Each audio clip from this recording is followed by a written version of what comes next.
Guys, let's just unpack on the Mummy Club season 3 episode 9. Naibo Happy guys is interviewing a new nanny for abantwana bakhe. The nanny is from Lesotho. Yazi la base Lesotho futhi here in Joburg guy badumile into zakhona. So nje they help you raise your family. Basically they become your peeps now ending. You know, so I'm interviewer, but she had said yena akasafunji into permanent serious after amdampa ngithi usisi lo wasezimo wahamba kanjalo umuntu ogulelwayo ekhaya. She never came back. Hi bo guys, after uHappy was trying to explain to the new nanny ukuthi uzozenzani la endlini. It's a lot of work. I'm just like, so Nina, you fold your hands like washing each and ends next. Inini izokwenza konke ihola malini? That's the question now. The biggest question is uShalom hambeleni. Nalento yokuthi uHappy atshele this new helper ukuthi lalela ungabe comfortable phela kona kindla. Guys, who even says that this is not your mother's house in? Wow. And then at the end, uHappy is like, I'm going to call you an Uber, but I'm going to deduct that money from your salary. Like, that's not funny, bro. Hello? Like, do you mean it's Gampel? uHappy was laughing about it. Angabi imin employer uHappy. She mustn't be that person, eh? And my thing is that lady come on her own. She must just leave on her own. That Uber and then listen. No, did I ask for the Uber? No, I didn't.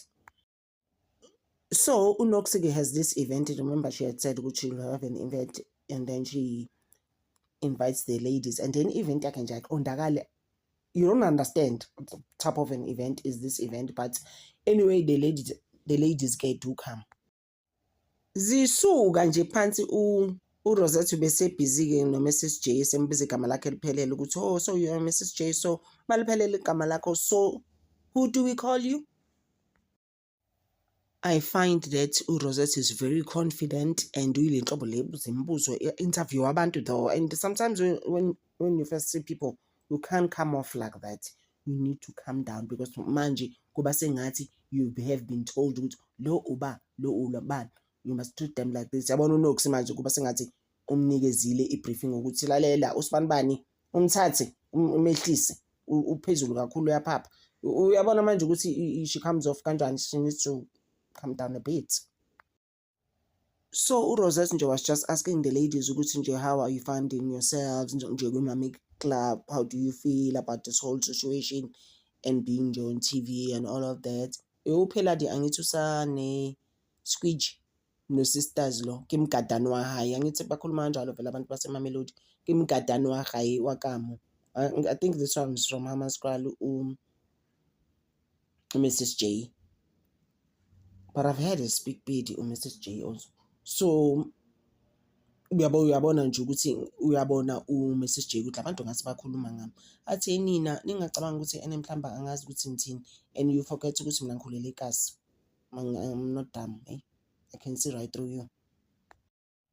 And after Happy emtshelile ngithi phela ukuthi hayi phela lo waye busy nawe nezindaba zakho zokuthi ujola nabantu babantu nama married men. So uyambona phela is like yeah useqalile ukukhuluma nje ukuba nomuntu egegela engakhulumi straight eshonale phela I don't know what's the problem. She must just tell Mrs. J straight in front of those ladies ukuthi lalelo nokhuluma ngami uthi mina ngijola namadoda abantu if ngijola nawo ke then so what ukuba lonto awushonale naleyo sisi kanti uMrs. J uyambona. uMrs. J was like don't beat around the bush sisi ngiqonde, tell me straight what are you saying about me. Khipha yonke into esesifubeni sakho. Guys, uHappy uyena ishitstera kule ndaba lena, uyena owahamba wakijoma utshela uPheladi and manje into is blowing out of proportion and uMrs. J wayengahlebi as such. She was just saying to Happy, between mina nawe fanele kube khona umuntu ozotshela uPheladi ukuthi ngeke uyokujola namadoda abantu is not the one. Ukubona hawu sehleli lapho uHappy uyabukela abantu bafuna ukushayana manje, like it's not necessarily a serious drama but it was more like yeah. So ngizothula ngibuka uHappy. So basically guys, into kaMrs. J when she was speaking to Happy, it wasn't gossip for her. So this is why she stood her ground. She was just like, you know what, please ngicela ungezi lana ozogegela ngitshele straight wena phela ukuthi I did wrong where I did wrong, but I'm standing my ground. It wasn't about gossip. She went on Mrs. J to tell all of them ukuthi uqala ene futhi ene ngihlezi ngidakiwe ngiyaphuza abanye lebe like how you judging us phela manje wathi kodwa ngihlezi ngiphuzile nini angazi ukuthi ngikhuluma ngezinye izinto anizazi nokusasicabanga kahle. And uMrs. J mentioned ukuthi lalela mina ngidlalelwa mina ubheke kahle uyazi leyo nto ukuthi mina ngikhulelela ukushindalela manje I'll show you who I am. Cabanga yo guys the argument became heated ke yazi ke drama ke uMrs. J wamtshela khona ucabanga ngwanapha itori owitsindilo too much noyimi mina ngijwayeli lethi uzwa indoda yakho took your children because he saw right through you. Esho kuphela guys. Hi guys, lapho uMrs. J lost it. It was a bit much for Peladi that one. Just as much as you must now Peladi, she might have it too much. She doesn't know how to control herself around people, especially Unox. But it wasn't nice, guys. That hit Peladi hard, guys. She kept quiet. After that, Mrs. J waphuma she ran out and then nomlandela uNox wathi uNox ayiba ungahamba kanjani my friend because hey hayi umtholile uPeladi phela for her it's like yo nami wazi ngamthola umuntu ongilolayo. Also Mrs. J kwakuwumuntu wakhe vele wayemlalela. Other people didn't care when Peladi was trashing her. uNox was like listen sis you need to go back there yeah uyoba busy nalo muntu. Cabanga guys. Akuyena yini uMrs. Sandi uJabu Sandi etshela uPeladi ukuthi no ungahambi hlala phansi ikhona leyo nto leyo ngoba she should have just left uPeladi wayehambela after bengivile anyways why ithulela she should have just left. Wathi uPeladi mina nje uMrs. J mangasho something manje futhi again about me ngiyasuma ngiyahamba and then mayethu zama ukuhamba uvuyi amlande athi how but kungcono because indoda otshola nayo manje le that's married umfazi wakhe didn't find out. Is there anything like that, guys? Your man also and happy they died with side chicks in the cars. Is this you? Is this who you've become now? Is this allowed? Alright, but guys, what was we talking about?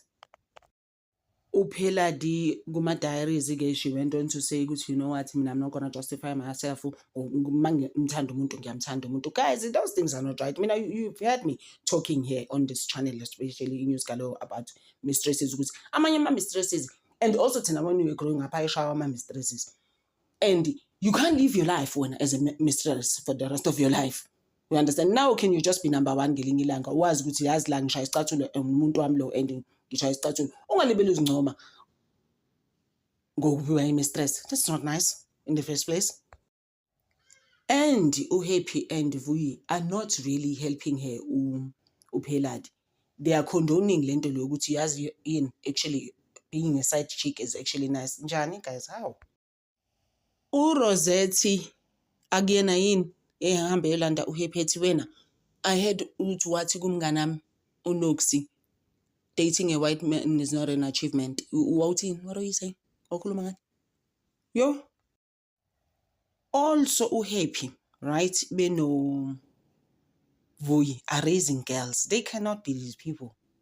Abasenama backbone manje. Bayahamba nje like headless chickens now. Bakhuluma nje umpetho. Into engasile nje ezingakhi. We need building here. They are raising women labantu benzani. Uyibona lonto le. And then uyugcina ke ibonakala uMrs. J uyobona umama wakhe and uyambona ukuthi she just wants to speak to the mom and be like, yo, how it ended up there with the ladies, I'm not proud of myself. The stuff that I said there, that's not who I am.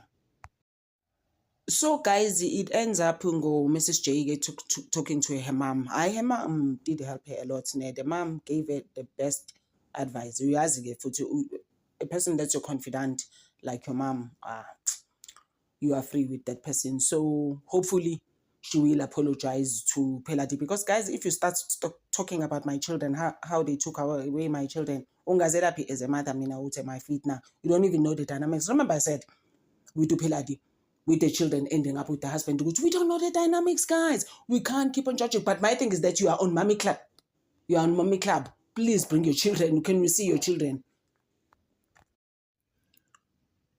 My thing is that you are on mommy club. Bring your children. Show us your children every time. This is the most important thing. If you're on mommy club, yes, the moms must show their children as well. But she went below the belt to Mrs. J. It became a lot. She went too far, guys. I don't know what to take. You must just let me know. I appreciate you guys so much for always looking out for me, especially on this channel. This channel has been my fastest channel. Thank you so much, guys. Over.